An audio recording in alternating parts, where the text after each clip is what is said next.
All music has what I call a blind spot. When you finish reading the end of the page, you're effectively blind. You can't see what's ahead until you physically turn the page. Now, you can set up MusicReader so that you can actually eliminate all blind spots and always see what's ahead. Let me show you how. Okay, so here's a typical view of 2 pages at a time within MusicReader.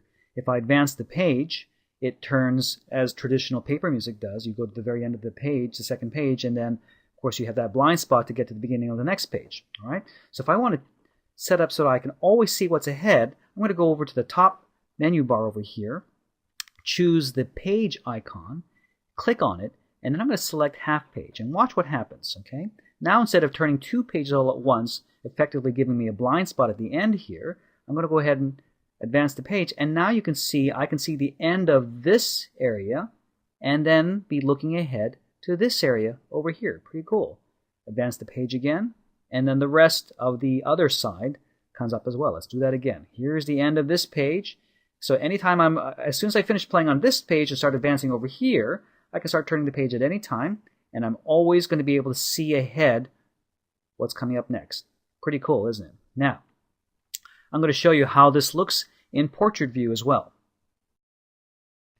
Okay, here's the same piece of music in portrait mode. As you can see, if I have it set to a standard page turn, we can see a full page at a time. We'd have the same problems by getting to the end of the page. We would only see the bottom part. We wouldn't be able to see ahead, and a full page turn can be activated as such. Now, let's go back and let me change the setting to, instead of a full page turn, let's go back to this page icon, click it, and then we're going to select the half page option. All right, now see what happens. When I get to the bottom here, tap the page. Now only half of the page is going to turn. So I can see from the bottom half of the previous page and the top half of the next page. So I've effectively eliminated that traditional blind spot. Tap the page advance again, or go ahead and tap your AirTurn, and then you can see the rest of the page. Let's do that one more time. So here we go. We're approaching our blind spot, but well before I reach the very last measure, I can start advancing the page. I can continue to see the previous page, the bottom half of the previous page, and then the first half of the next page, effectively getting rid of that blind spot. Okay? Now, I know what you're thinking.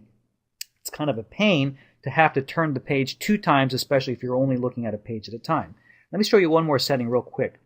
Go into More, then select Settings, and then you should be given a set of tabs. The very first screen you should be seeing should be this screen over here. Look for this text that says half page automatic turn after, and by default it's set to 0 seconds, which turns it off. I'm going to set this half page automatic turn to, let's say, 2 seconds, just to show you how that looks. Okay? Go ahead and return here. All right.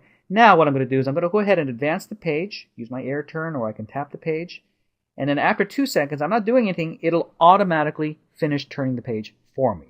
So you only have to activate the page turn with my AirTurn or with my mouse or by touching the screen if you have a touchscreen computer one time, and then I can set the timing to finish turning the page automatically for me.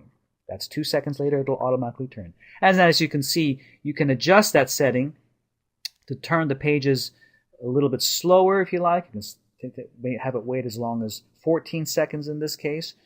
Okay, so that's a really neat little feature for turning the pages, and here I'm going to have it set to 5 seconds. So I can see this. I have 5 seconds until the program will automatically advance the page for me. So I only have to turn the page once per page, and then MusicReader will finish turning the rest of the page for me. Pretty cool, huh? So that's a quick view of how to use MusicReader to get rid of all the blind spots in your music.